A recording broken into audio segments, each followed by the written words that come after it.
Salam alaikum, bienvenue sur Muslim Makers, le podcast pour t'inspirer des acteurs musulmans de notre communauté, apprendre de leurs expériences et développer ton potentiel. Des fois, on est jeune et on lit des livres et on se dit ah, c'est beau la justice, c'est romantique, c'est une valeur supérieure, mais t'es pas vraiment confronté à des situations où, ok, là, en gros, c'est pas super ce qui se passe. Si tu agis de telle manière, ça va aller à l'inverse de tes intérêts, mais c'est peut-être ce qui est plus juste à faire. Tu peux suivre les dernières informations du podcast en t'abonnant à la newsletter, au compte Instagram Muslim Makers et en rejoignant le groupe Telegram. Tous les liens sont en description. Bonne écoute. Salam alaikum wa rahmatullah, Amel. Salam alaikum, Abdelrahman. Comment vas-tu? Alhamdoulilah, ça va bien et toi-même? Très bien. Écoute, je suis très honoré de t'accueillir sur mon podcast. Merci beaucoup d'avoir accepté mon invitation. Je suis honoré. Et moi, je suis honorée de pouvoir parler avec toi ce matin. Merci beaucoup de me recevoir. Je t'en prie. Amel, tu es avocate de formation. Je t'ai formée en France et en Suisse. Tu as également 3 nationalités. Tu es suissesse, algérienne et canadienne, il me semble, c'est bien ça. Exactement. Pourrais-tu te présenter rapidement, Amel, et nous dire un peu qui tu es? Avec plaisir. Donc, comme tu l'as très bien dit, je suis avocate de formation. J'ai fait mes études à l'Université de Genève, à l'Université Paris de Panthéon-Assas. Et j'ai passé dernièrement l'équivalent du barreau en France, des barreaux suisses en France. Donc, c'est très important pour moi d'avoir différentes perspectives dans la vie. J'ai, comme tu l'as dit, 3 nationalités, ce qui m'offre finalement 3 visions du monde que j'essaye de convoquer dans chaque prise de décision, parce que chacun des contextes a une plus-value et a finalement été important dans mon parcours et dans ma formation personnelle et professionnelle. Du coup, tu as grandi où? Tu es né où? Alors, Tu as grandi où? j'ai grandi à Genève, Mhm. de parents algériens, et ma mère est algéro-suissesse et mon père est algéro-canadien, ce qui fait cette magnifique addition de 3 nationalités en bout de course, mon frère et moi. Trop bien, trop bien. Ah, c'est super intéressant. Donc, tu as fait des études de droit. Qu'est-ce qui t'a Oui, poussé à t'orienter vers le droit? alors j'ai commencé l'université sans franchement avoir vraiment conscience de là où j'allais. Je savais ce que j'aimais. J'aimais bien la lecture et j'aimais bien un célèbre avocat qui s'appelle Jacques Vergès, maître Mhm. Jacques Vergès. Et notamment, il y a un livre qui m'a passionnée toute ma vie, c'est Omar m'a tué, avec cette faute de grammaire qui veut que tuer soit écrit ER. Et ça, c'est quelque chose qui m'a assez marqué rien que dans mon parcours scolaire, parce que mon père se prénomme Omar et il sortait souvent cette fameuse référence pour nous dire Omar m'a tué s'écrit E accent aigu. Et c'est comme ça Mhm. qu'en fait, je suis rentrée dans cette histoire qui est d'une tristesse infinie, où j'ai connu du coup l'histoire d'Omar Haddad, ce jardinier marocain qui a été condamné pour le meurtre d'une propriétaire d'une maison et qui avait été défendu par Jacques Vergès. C'est un livre qui m'a énormément marquée et je me rappelle que je le lisais beaucoup au moment du baccalauréat, de la maturité comme on l'appelle en Suisse. Et à ce Mhm. moment-là, j'ai commencé des études de lettres, à l'instar de Jacques Vergès, l'avocat qui défendait Omar Haddad. Et j'ai commencé des études de lettres en arabe et en histoire. Ça m'a passionnée. Et à l'issue de la première année, qui s'était très bien déroulée, j'ai eu l'opportunité de partir en territoire occupé palestinien avec la faculté d'arabe, enfin, sur recommandation de la faculté d'arabe, pour pratiquer la langue arabe littéraire. Donc, je suis partie en territoire occupé palestinien, c'était en 2011, sauf erreur. Et l'expérience que j'y ai vécue était une expérience beaucoup plus riche que celle uniquement de l'apprentissage de la langue arabe, puisque j'ai vraiment été confrontée à des injustices qui ont énormément résonné en moi. Et je pense que c'est également mon héritage algérien qui a parlé à ce moment-là. J'ai ressenti beaucoup de fraternité et le vécu des Palestiniens faisait beaucoup écho au vécu de ce qui m'avait été transmis de mes ascendants en Algérie Mhm. avec la colonisation française. Donc à ce moment-là, j'ai décidé d'être un peu plus active dans le cadre de mes études Et j'ai décidé de choisir une faculté qui me donnait un petit peu plus de prise sur le réel, qui m'aurait donné finalement un peu plus de pouvoir, parce que je pense que c'est les mots qui sont importants. Et j'ai choisi donc la faculté de droit. J'y suis rentrée peut-être un petit peu au début, sans trop savoir où je mettais les pieds. Et finalement, je pense que c'était tout à fait cohérent et la meilleure des décisions que j'ai prises que de commencer les études de droit que j'ai aimées à la fin. Ah ouais. Pourquoi j'ai aimé les études de droit à la fin? Parce que, bon, bien évidemment, c'est des études qui sont extrêmement coûteuses.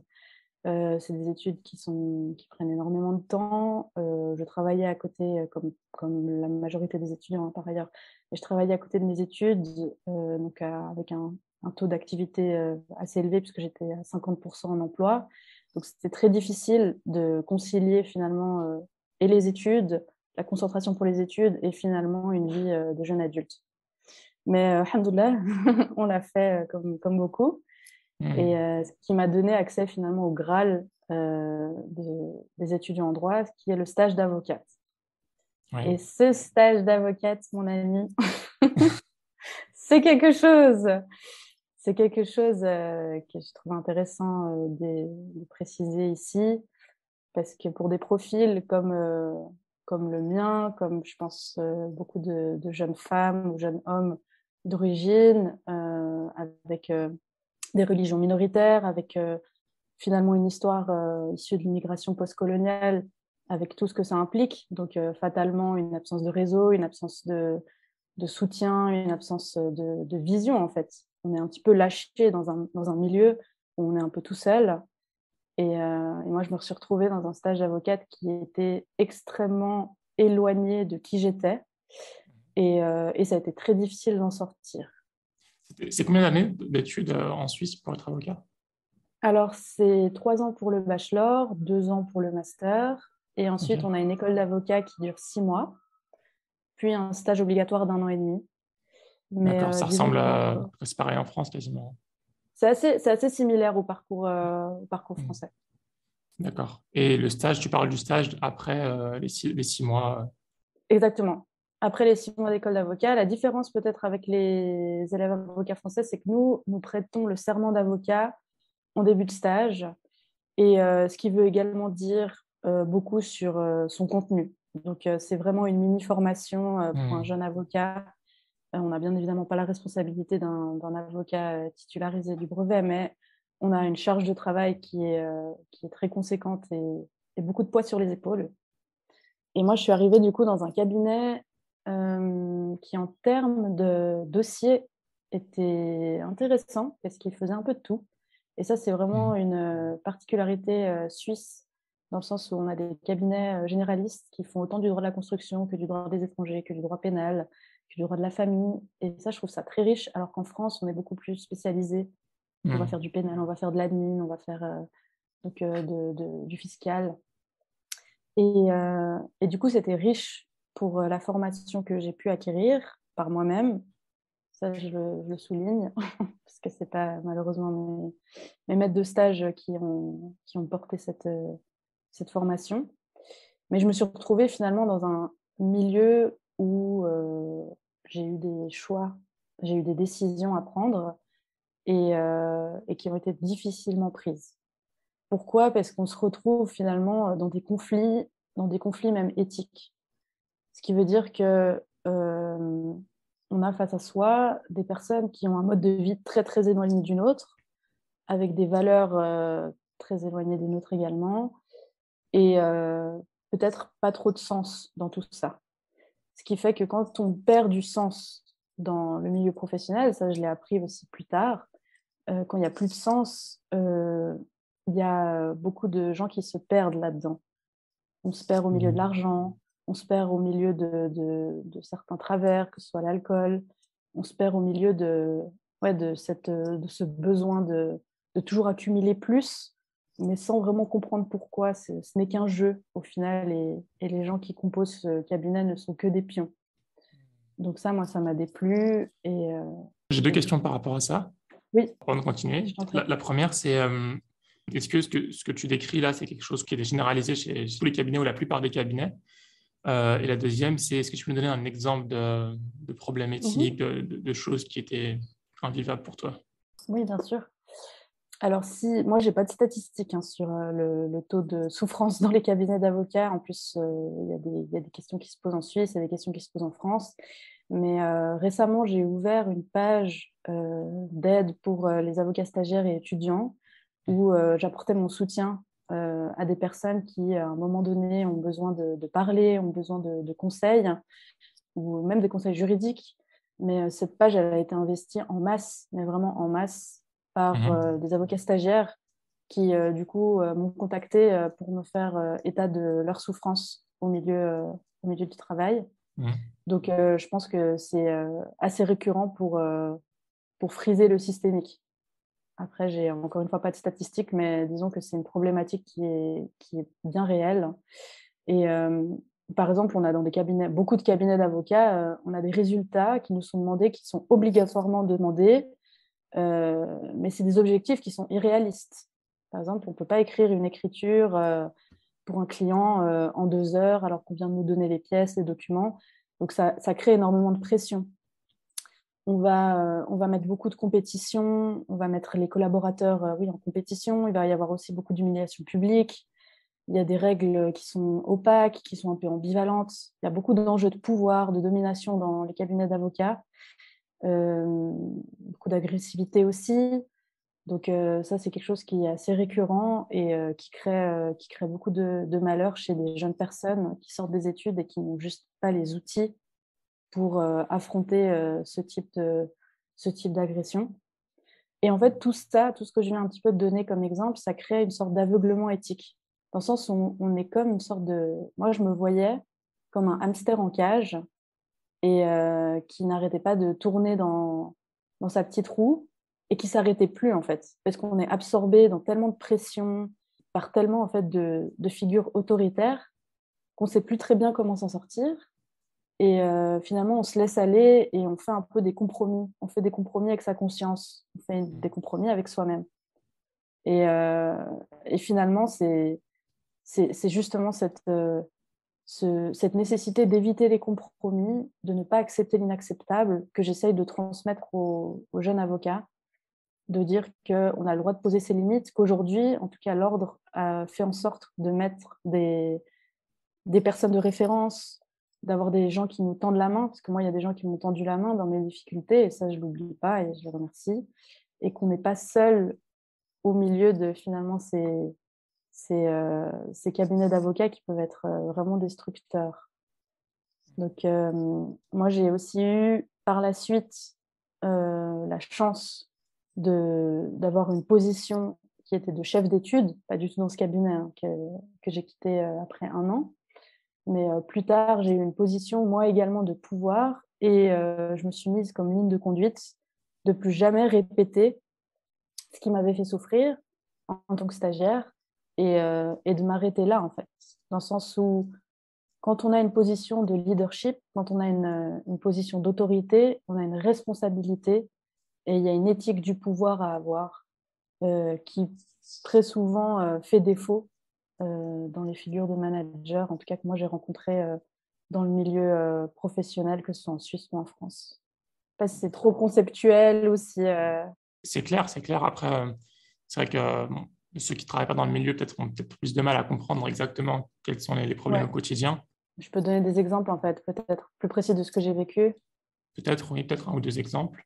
Oui, alors peut-être pour expliquer aussi ce qui a été ma vie en tout cas de stagiaire dans un cabinet d'avocate. C'est-à-dire qu'on a énormément de pression, bien évidemment des pressions qui sont inhérentes au métier d'avocat. Donc, on a des délais, on a des clients, on a des devoirs.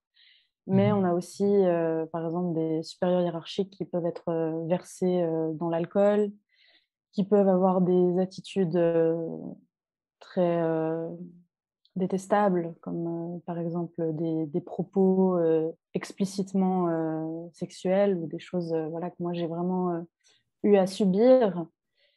Et il y a des pratiques illicites aussi dans des cabinets d'avocats. Donc ça, c'est quelque chose que mon co-stagiaire et moi-même avons dénoncé à l'autorité de surveillance et pour lesquels mon maître de stage a été condamné à Genève Première instance, c'est auprès de la Cour de justice. On attend la confirmation du tribunal fédéral, qui est la plus haute juridiction suisse. Mais pour dire que c'est du sérieux, quoi. Il y a des choses qui se passent et il y a des choses qui se passent sous les yeux de personnes qui n'ont pas les armes pour les appréhender, qui n'ont pas les réseaux, par exemple, si je prends mon exemple à moi, je ne vais pas aller solliciter l'aide de mes parents. Au contraire, moi, j'ai ce profil où, comme beaucoup de personnes comme moi, on est plutôt dans une démarche de protéger nos proches. Ce n'est pas nos proches qui nous protègent, parce que nous, on a eu accès à l'éducation ici. Nous, on comprend mieux les codes qu'eux, finalement. Donc, ça nous isole également, hein, mais c'est le lot de pas mal. Ouais. Mais donc, c'était un petit peu ça qui a été vécu. Ouais. Puis il y a la pression au travail, enfin, dans le cabinet, et j'imagine qu'il y a aussi il y a la pression externe aussi de se dire que les commentaires qui reviennent souvent, c'est tout le monde passe par là, surtout quand on est junior. On a toujours une surcharge de travail au début, c'est comme ça, c'est le métier qui rentre. Puis à côté, si on veut quitter, on veut faire quelque chose, et ben on se dit que voilà, on a quand même fait 7 années d'études, et c'est un peu la désillusion après 7 années. Et il y en a beaucoup qui continuent juste parce qu'ils ont fait cette année d'études, qui veulent quand même rentabiliser ces années d'études. Si on quitte le métier d'avocat, on quitte le barreau, on n'est plus vraiment avocat, et c'est vécu comme une défaite. Alors, je pense qu'effectivement, tu as pointé du doigt un souci, c'est cette pression aussi qu'on se met à soi-même. Parce que pourquoi ça devrait être vécu comme une défaite, dans le sens où il y a beaucoup d'autres corps de métier qui nécessitent des compétences juridiques en dehors du barreau. Moi, je ne suis pas du tout du genre à décourager les gens de s'inscrire au barreau. Je pense que cette profession est très belle et qu'elle peut se vivre en indépendance, en conscience et avec une certaine éthique, mais pas partout, pas dans tous les cabinets. Mais c'est vrai que j'ai beaucoup de personnes autour de moi qui ont énormément souffert d'avoir choisi cette voie et qui finalement se réorientent en bout de course. Donc peut-être que ça, c'est aussi un côté suisse que j'aime bien, que j'ai moins retrouvé en France. Et peut-être que ça explique aussi, eu égard à nos situations, peut-être nos privilèges socio-économiques qui font qu'on a moins cette pression de poursuivre à tout prix. Je connais beaucoup de personnes qui se sont réorientées. Encore il y a quelques jours, j'écoutais un podcast d'une avocate qui finalement aujourd'hui est devenue chef cuisinier. Et je trouve ça très drôle. Et c'est pas du tout, il ne faut pas la vivre comme une prison, cette profession, parce que purée, c'est long quand même, hein. C'est toute une vie. Mais je pense qu'il faut, en fait, faut trouver l'endroit où on est aligné, où on est bien. Et je pense que ces questions d'alignement, elles sont difficilement trouvables parce que justement, on est dans des contextes, on est au milieu de requins en fait. Moi, en tout cas, je me suis retrouvée à bien des moments au milieu de requins. Et tu peux pas être un dauphin au milieu de requins. C'est pas possible en fait, ça marche pas. Donc tu dois t'adapter à ton écosystème, mais t'as pas envie d'être un requin. Donc, qu'est-ce que tu fais? Ce que tu fais souvent, c'est que tu quittes. Mais en quittant, il faut garder à l'esprit que tu peux faire mieux. Donc, moi, ce discours, bien évidemment que je l'ai entendu, mais c'est normal. Quand tu es un avocat stagiaire, tu as de la main-d'œuvre bon marché, tu es là pour faire des dossiers, faire de l'argent et tu te tais, quoi. Mais ça, moi, en fait, ce système d'exploitation, je le laisse à mes ancêtres, ils ont déjà assez donné. Donc, non, tout travail mérite salaire et il n'y a pas de raison que je me fasse exploiter et qu'on capitalise sur mes compétences et que j'ai aucun retour sur cet investissement que je donne.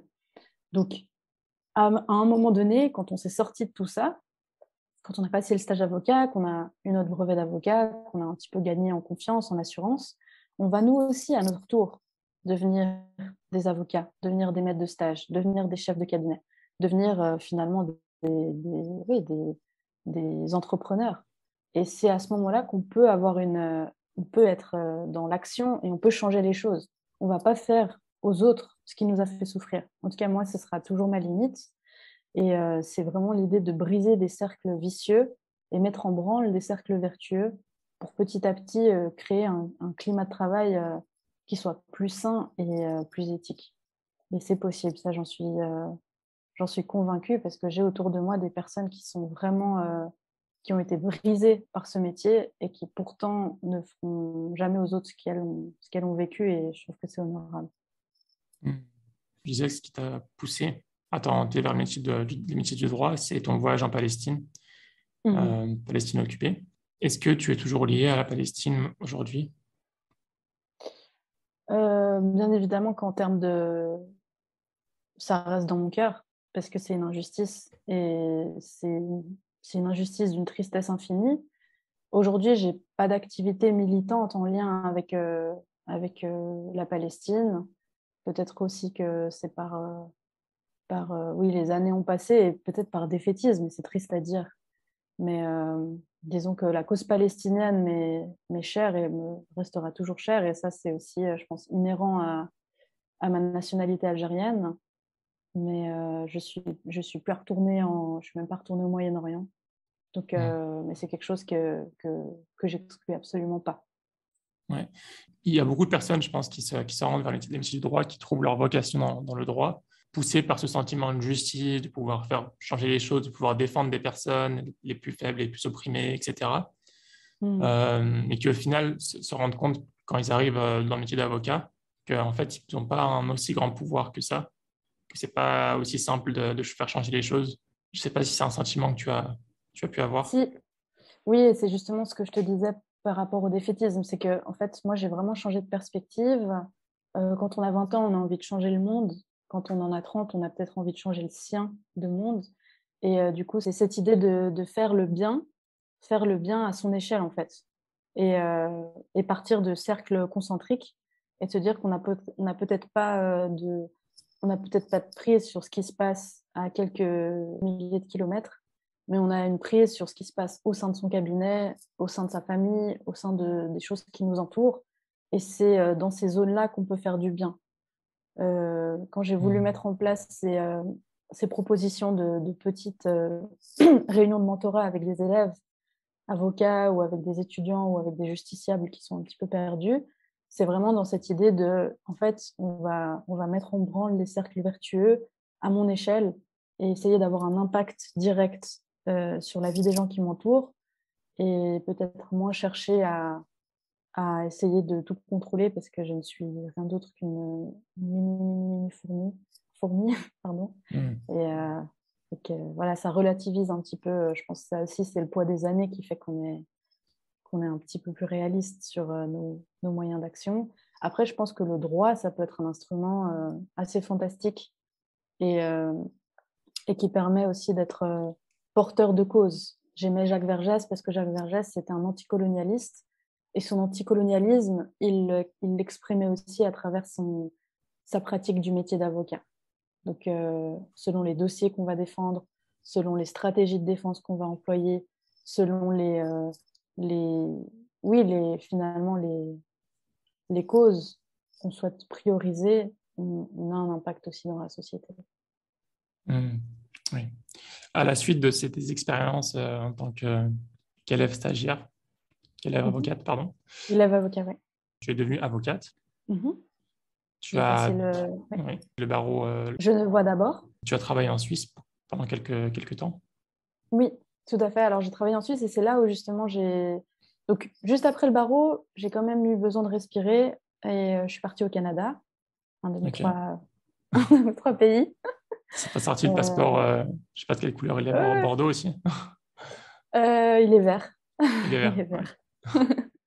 Mais du coup, je suis partie, j'ai choisi celui-ci. Je suis partie à Tokyo d'abord et après, je suis partie à Vancouver, donc, qui est sur la côte ouest Trop bien. du continent. Et c'était magnifique. Et ça me permettait aussi de connecter avec d'autres personnes, puisqu'en Europe, on a l'impression on nous fait croire qu'on est le centre du monde, alors que Dieu, que le monde est vaste et que c'est riche d'aller le découvrir. Et à la suite de cette coupure canadienne qui a duré 6 mois, je suis rentrée parce que j'ai eu une proposition d'un cabinet genevois qui, lui, se spécialise dans la défense des personnes vulnérables. Donc, ça m'a énormément beauté, quoi. Enfin, moi, c'était Hmm. vraiment ce type de cabinet que je souhaitais rejoindre. Et donc, j'y suis restée un peu plus d'1 an. Et je l'ai finalement quitté, tout simplement parce que j'ai aussi ce besoin de rendre des comptes. Pour moi, si on a cette étiquette, enfin, il y a une différence entre éthique et étiquette. Et si on a une étiquette humaniste, cet humanisme, il va se déployer au sein même de l'institution. Sinon, ça ne fait pas sens. Sinon, c'est juste prendre la pause, c'est une posture. Nous, on aide les gens, très bien. Est-ce que tu aides les gens qui sont en ton sein? Et si tu as des critiques, comment est-ce que tu les traites? Comment est-ce que tu te remets en question? Et pour moi, quand il y a des déclarations d'intention de vouloir faire le bien, ben, finalement, ça ne se décrète pas, ça se prouve. Et pour moi, ça n'a pas fait ses preuves. Ce qui fait que j'ai quitté ce cabinet il y a à peu près 6 mois. Et c'est à ce moment-là que je suis partie en France. Je suis partie à Paris où j'ai passé du coup mon examen d'équivalence du barreau français. Et c'était extraordinaire parce que du coup, j'ai eu une formation en déontologie. Et j'ai trouvé que c'était finalement ce qui m'a fait adorer cette profession. C'était ce code moral. C'était finalement comprendre derrière le serment de la profession d'avocat ce qu'il y avait derrière, quelle était la philosophie, qui finalement c'était une philosophie qui se fondait avec mes valeurs, enfin. Et c'est là que j'ai compris que en fait, ce métier d'avocat, il est aussi perverti par les gens qui le portent, que c'est un magnifique métier, qu'on peut le pratiquer en conscience. Donc, sa conscience, je trouve que ce qu'il y a de plus beau à écouter, c'est le fond de son âme. Et que c'est possible. Et que malheureusement, j'ai juste eu ou heureusement, parce que ça m'a permis aussi de confronter mon sentiment de justice. Parce que des fois, on est jeune et on lit des livres et on se dit ah, c'est beau la justice, c'est romantique, c'est une valeur supérieure, mais tu n'es pas vraiment confronté à des situations où, ok, là, en gros, c'est pas super ce qui se passe. Si tu agis de telle manière, ça va aller à l'inverse de tes intérêts, mais c'est peut-être ce qui est plus juste à faire. Et face à ce genre de dilemme, à chaque fois, et ça, alhamdoulilah, je pense avoir pris les bonnes décisions. Et encore une fois, alhamdoulilah, ça s'est vraiment confirmé par la suite parce que j'ai eu des opportunités encore plus belles qui sont ouvertes à moi après ces décisions difficiles, éthiquement difficiles. Donc, les décisions dont tu parles, c'est quitter à chaque fois les cabinets qui ne te plaît pas. Exactement. Quitter et sans calcul, sans stratégie derrière, parce que des fois on quitte et on a déjà une porte de sortie et puis c'est très bien, bien joué. Mais moi je quittais parce que j'étais face à une situation qui nécessitait à mon sens de me positionner et tu quittes sans avoir rien derrière et ça te met dans une situation de précarité, ça te met dans une situation de vulnérabilité. Mais encore une fois, alhamdoulilah, mon expérience a montré que c'était quand même les bonnes choses à faire et qu'après chaque épreuve, il y a quand même une belle récompense. Oui.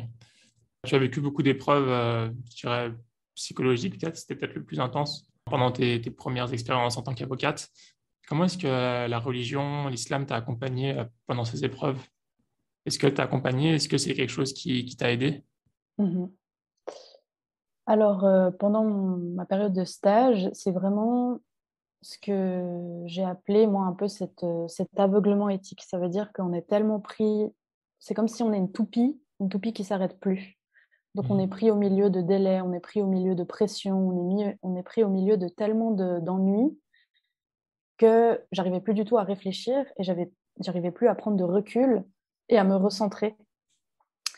Et, et finalement, ça c'est assez intéressant, comment est-ce que j'ai quitté?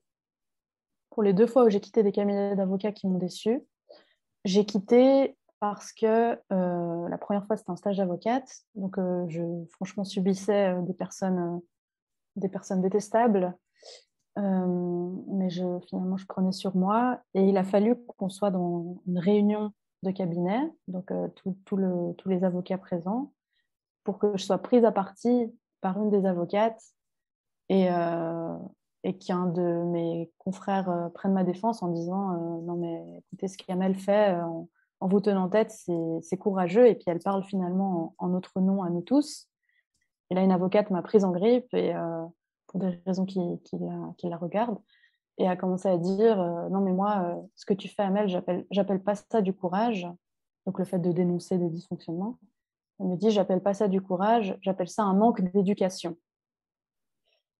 Et ça, pour moi, ça a été le moment où, en fait, je me suis même pas posé de questions. Physiquement, je me suis levée et du coup, devant témoin, j'ai annoncé mon départ et ciao les punks, en fait. Vraiment, c'était pour moi un moment de rupture parce que ça m'a rappelé un peu qui j'étais.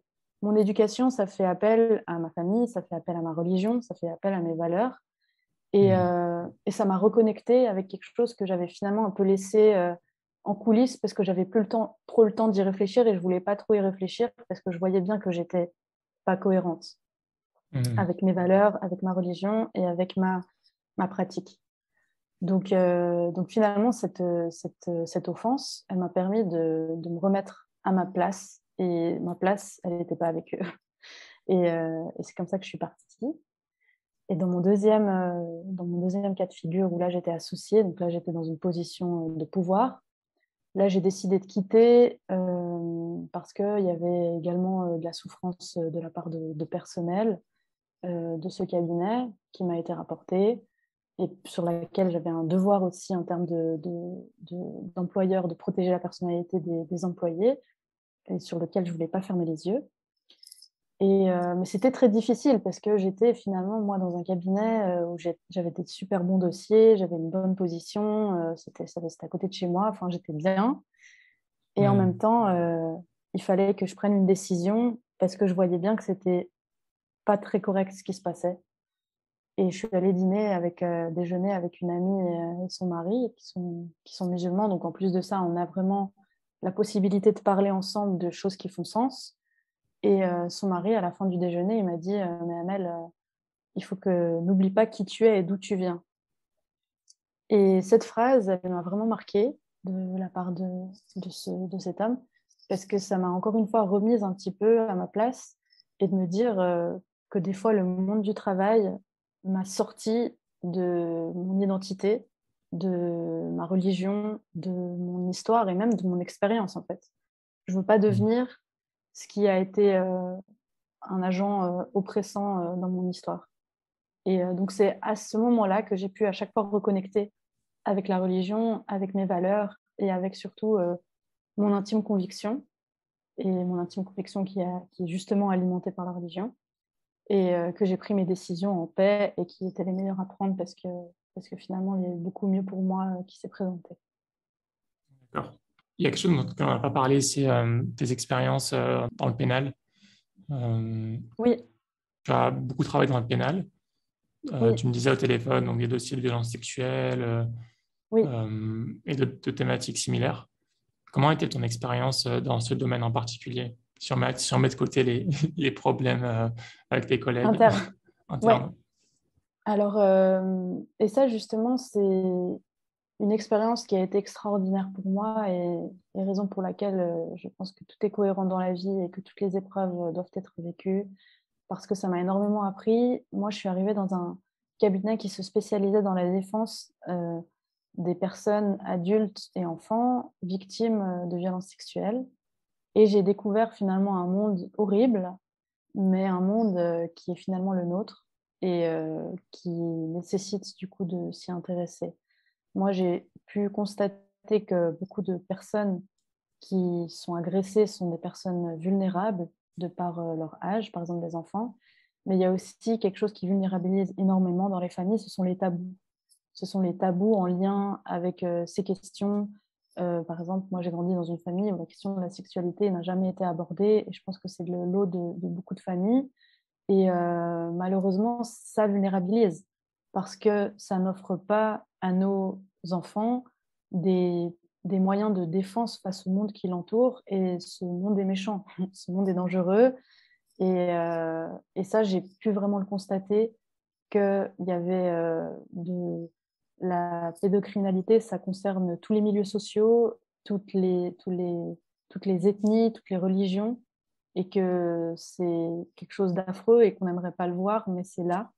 Et c'est important en tout cas comment dire, d'exploiter des ressources qui nous permettent de protéger nos enfants.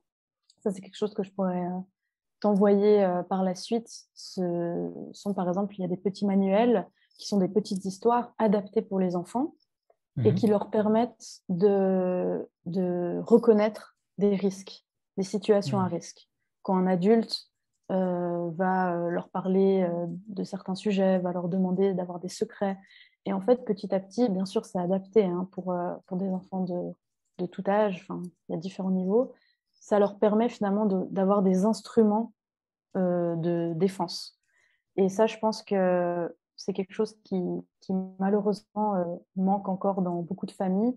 Et peut-être que des fois, les tabous religieux aussi font que dans les familles, on ne souhaite pas aborder ces questions, alors que c'est important de le faire pour le bien de nos communautés aussi. Je pense que c'est le cas pour la plupart des personnes de culture musulmane. C'est un sujet assez Et tabou. je comprends pour les parents que ce soit difficile. Moi-même qui n'ai pas encore d'enfants, je vois comme c'est difficile d'être confronté à ces questions-là. Donc en plus, quand on a des enfants, on ne veut absolument pas imaginer le pire. Mais pour prévenir le pire, il faut justement protéger nos enfants. Et il y a des moyens. Voilà. Merci beaucoup pour ton partage. Est-ce qu'on pourrait parler rapidement, juste prendre quelques minutes, parler des différences d'exercice dans la profession entre la Suisse et la France, Mhm. notamment pour les musulmans, parce que je pense qu'il y a beaucoup il me semble que tu me disais, il y a beaucoup de musulmans, de musulmanes particulièrement, qui posent la Mhm. question. Oui, alors tout à fait. Donc sur la page que j'ai ouverte pour recueillir enfin, pour proposer des petites séances de mentorat, j'ai eu beaucoup de personnes françaises qui m'ont appelé pour me dire comment est-ce qu'on fait pour venir en Suisse et j'ai eu beaucoup de femmes musulmanes qui portent notamment le foulard. Donc ça, c'était assez intéressant pour moi parce que j'ai découvert une nouvelle discrimination en venant en France qui visait les femmes portant le foulard qui ne peuvent pas avoir une activité judiciaire. Elles ne peuvent pas se présenter devant un tribunal avec, avec un foulard, ce qui n'est pas du tout le cas en Suisse. Donc en Suisse, tu peux porter ton foulard et être avocate. La profession d'avocat est une profession libérale et indépendante. Donc c'est différent pour le statut de magistrat. Mais en tant qu'avocate, il n'y a absolument pas de restriction au port du signe religieux. En France, bon, Même dans le ben, pénal? voilà, même dans le pénal. Hmm. Parce Même qu'en dans le France, c'est pénal. surtout dans le pénal, il me semble. Alors en France, sauf erreur de ma part, c'est toute activité judiciaire qui empêche le port du foulard. Donc en fait, dès que tu es amené à te présenter devant des magistrats, devant C'est des juges ça. et un tribunal, tu n'as Hmm. pas le droit de porter un foulard. Et c'est absolument, à mon avis, hypocrite, on doit par contre porter la robe d'avocate.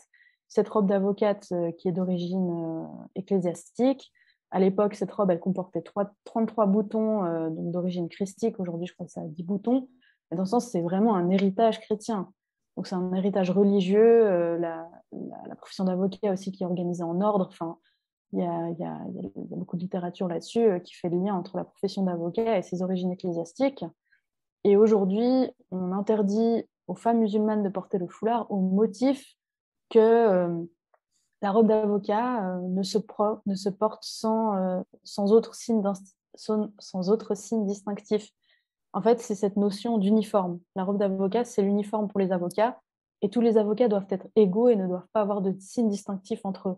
Mais pardon, mais moi j'ai bien vu des avocats en France, à Paris, on se balade au palais, et puis il y en a qui ont des montres Rolex ou enfin, littéralement des chaussures Louboutin, et grand bien leur face. J'ai aucun jugement social là-dessus.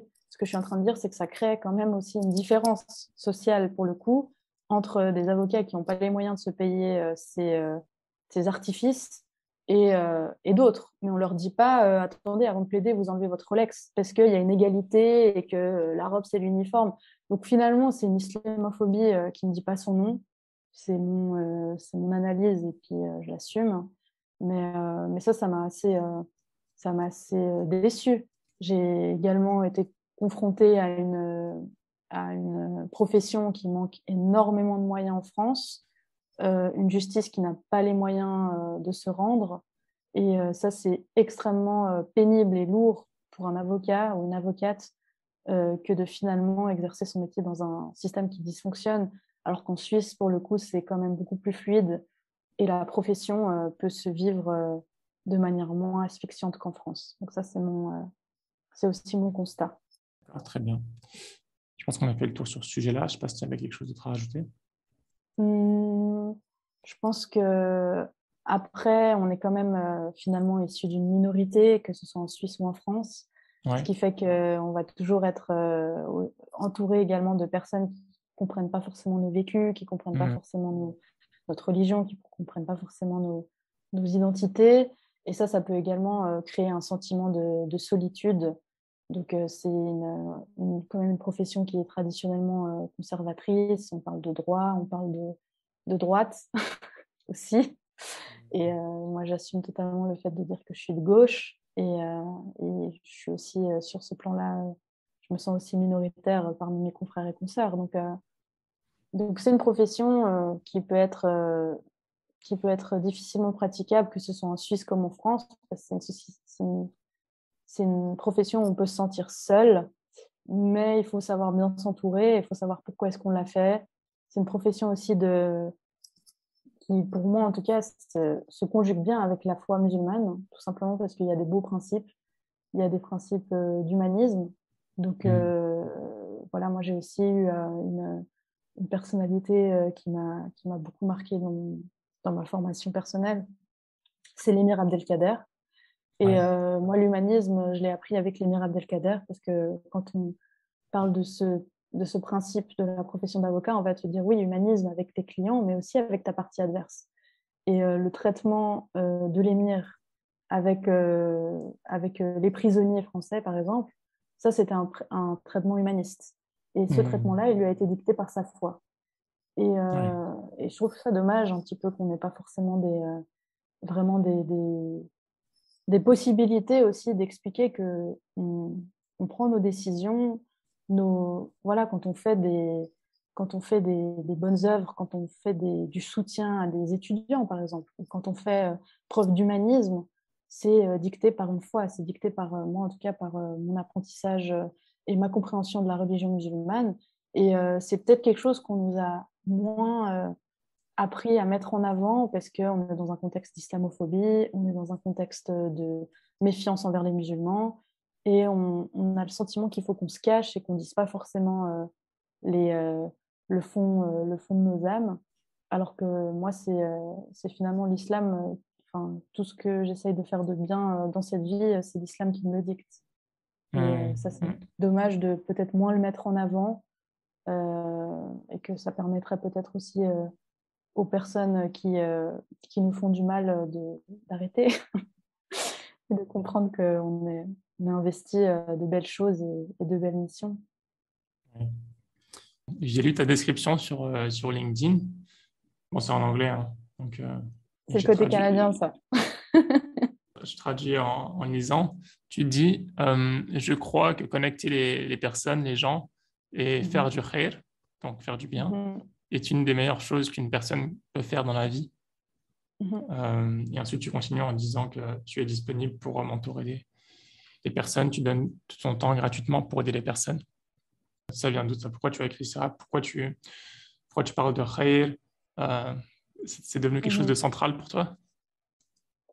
Ça l'a toujours été, mais c'est devenu quelque chose que j'assume de présenter comme tel.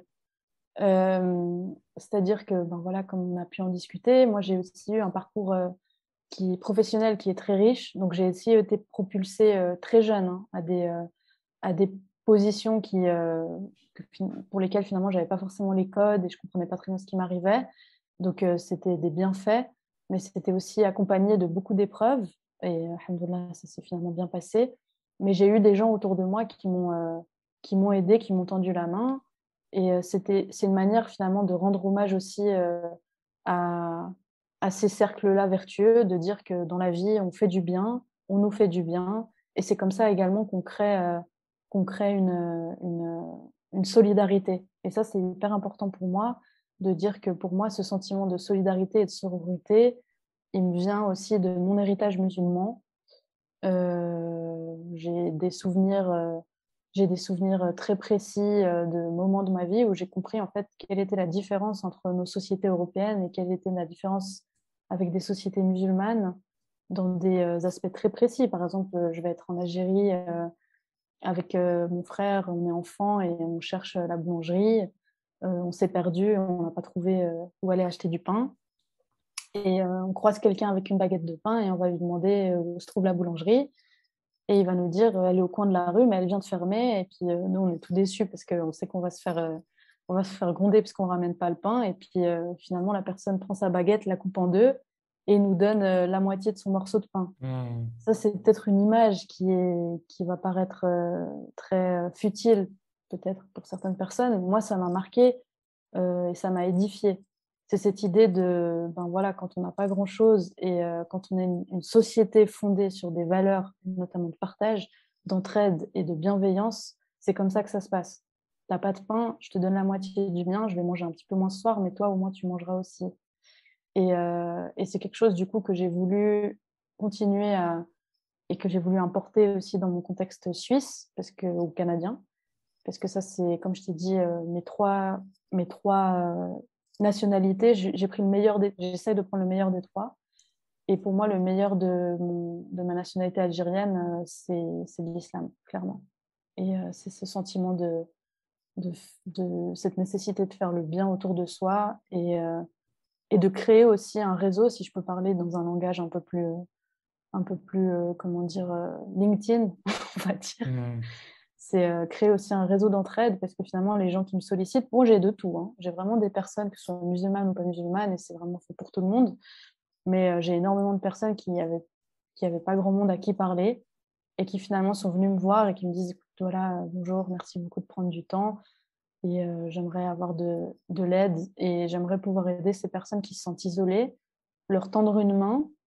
Et si, en plus de ça, dans un contexte aussi hostile envers les musulmans, je peux dire que cette main tendue, elle m'est dictée par ma foi, ben je le ferai. Parce que je pense que là, il y a vraiment un enjeu de narration. Et quand on voit ce que font les médias ou autres de notre religion, je pense que là, ça devient très dangereux et important de visibiliser du coup ce type d'action également.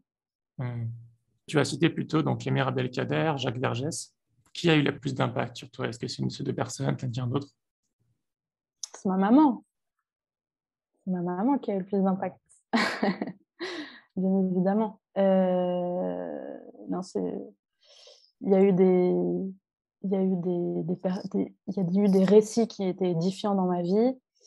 Mais moi, je vois la position de la maman dans la vie comme étant sans aucune autre mesure.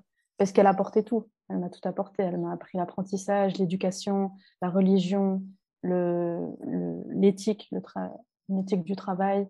Elle m'a aussi transmis ses souffrances, elle m'a aussi transmis ses espoirs. D'ailleurs, c'est littéralement mon prénom. Je m'appelle ML, qui veut dire espoir en Oui. arabe. Donc, il y a ce côté, je suis très sensible à ces questions de transmission et surtout pour nous qui sommes issus de l'immigration postcoloniale, on porte en nous beaucoup. Et je trouve que c'est important du coup de rendre hommage à cet héritage sans s'oublier aussi. Mais c'est ce que j'essaye de faire là aussi en disant que mon plus grand modèle, c'est ma maman. Très bien. C'est très touchant. J'espère qu'elle t'écoutera peut-être. Après, ce qui est très drôle, c'est qu'elle désapprouve tout ce que je fais. Ah, c'est pour te protéger. Exactement, et je le vois comme ça, et puis ça t'empêche aussi de prendre trop le boulard ou quoi, donc c'est bien aussi. Mais non, non, elle n'est pas du tout OK. Le truc que je te parlais tout à l'heure, des violences sexuelles, non, non, ça ne va pas du tout. C'est chouma, c'est horrible. Voilà, déjà, on parle du mot tabou au quotidien. Voilà. Mais du coup, je sais ce que c'est aussi, du coup, enfin, je sais ce que c'est d'avoir baigné dans des tabous, et je comprends totalement des parents qui sont protecteurs et un peu paumés, franchement. Mais, Hmm. euh, mais c'est important de les briser pour qu'on prenne de la force aussi. Ouais. Écoute, Amel, il me reste quelques petites questions de fin pour terminer. Mhm. La première, c'est est-ce que tu as des routines au quotidien ou dans la semaine qui te permettent de progresser ou de rester au top de ta forme ou voilà, ça peut être dans la religion, dans le sport, n'importe où. Hum, oui, mais je suis pas spécialement à l'aise de les partager. C'est, Ok, c'est comme tu ouais, veux, pas de je veux problème. cultiver le mystère, Très bien. mais Bon, je passe. s'il y a suffisamment de personnes qui t'envoient un email, peut-être que tu partageras. Exactement. Il n'y a pas de souci. Est-ce que tu as des recommandations de livres, de documentaires, quoi que ce soit? Mhm. Alors en ce moment, je suis en train de... Ah bah il est là. J'ai un livre avec moi en ce moment qui est super intéressant, c'est de Mohamed Amermeziane, qui est du coup Mhm. philosophe et qui a écrit un livre qui s'appelle Des empires sous la terre, histoire écologique et raciale de la sécularisation. Et c'est très intéressant et passionnant. C'est l'œuvre d'un philosophe qui explique l'histoire de la sécularisation, la séparation de l'Église et de l'État. Et il y a vraiment un passage que j'ai adoré et qui m'a fait un petit peu penser à notre discussion un peu plus tôt, qui est le suivant. C'est en lien avec le pouvoir. Comment est-ce qu'on fait?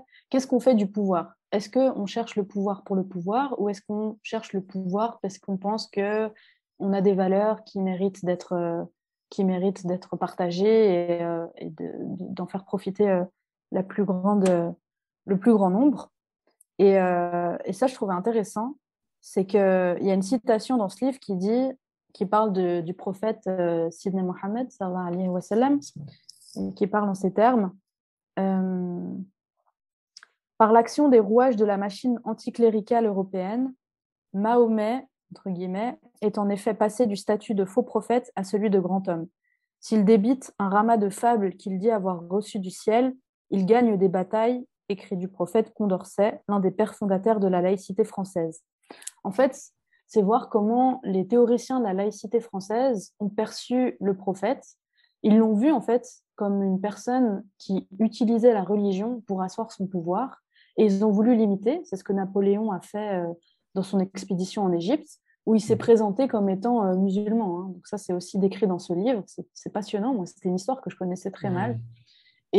Et pourquoi est-ce qu'il s'est présenté comme étant musulman c'est une tactique en fait, c'est une stratégie de manipulation Ouais. en disant voilà moi j'ai ces valeurs-là, mais ces valeurs-là, le recours au religieux, c'était en fait une imposture. Mhm. C'était une imposture pour asseoir sa grandeur à l'image du prophète Sidna Mohammed et qu'il en plus comment dire laisse penser de lui qu'il serait investi non pas d'une mission, mais en fait qu'il serait uniquement une sorte de tacticien, un stratège pour asseoir uniquement un pouvoir pour le pouvoir. Donc c'est aussi ça qui me fait penser à notre discussion, c'est que dans certains business, il n'y a plus de sens. Les gens veulent à tout prix garder leur position, à tout prix accumuler des richesses et à tout prix conserver leurs privilèges, juste pour le plaisir de jouir de manière illimitée de plaisir sur cette terre et sans en avoir Mhm. rien à fiche des souffrances des autres, sans en avoir rien, aucun compte à rendre, ni responsabilité vis-à-vis des personnes en dessous de soi, hiérarchiquement. Et ça, je le lis aussi de ces théoriciens de la laïcité qui finalement prêtent très peu d'intérêt au sens que peut avoir le pouvoir. Ils n'ont aucune éthique en se présentant comme des imposteurs.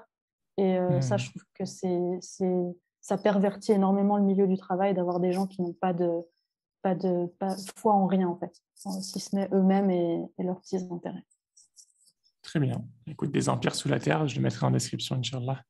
Inch'Allah, Euh, ouais, je le conseille vraiment. Enfin, dernière question, Amel. Si un auditeur ou une auditrice souhaite te suivre ou te poser une question, est-ce que c'est possible et comment? Oui, bien sûr. Alors, j'ai ma page Instagram que j'alimente plus trop en ce moment parce que je suis en plein déménagement et c'est un petit peu compliqué pour moi. Mais disons que de manière passive, je la consulte, ce qui fait que les gens qui me contactent en privé, je leur réponds. Donc, c'est Caramel Merabet. Je ne sais pas si peut-être Ouais, on pourrait l'indiquer. Et ouais, je le mettrai. sinon, via LinkedIn, donc avec mon nom, prénom, Amel Merabet. Et par email aussi, c'est amel@merabet.ch.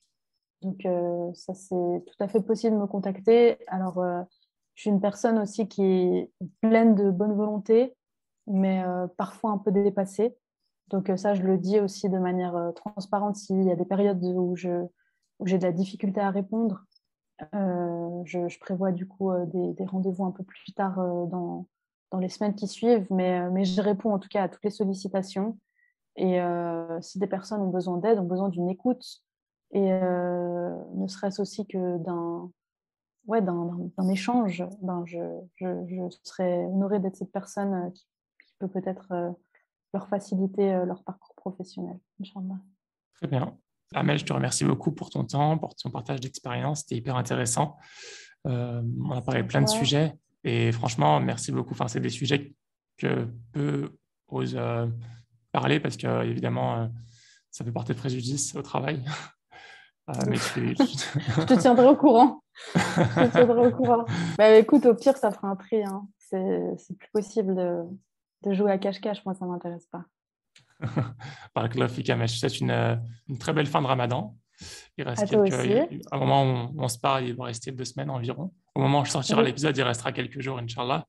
Donc, bonne Inch'Allah. fin de Ramadan à tous les auditeurs et auditrices, ceux qui jeûnent toujours.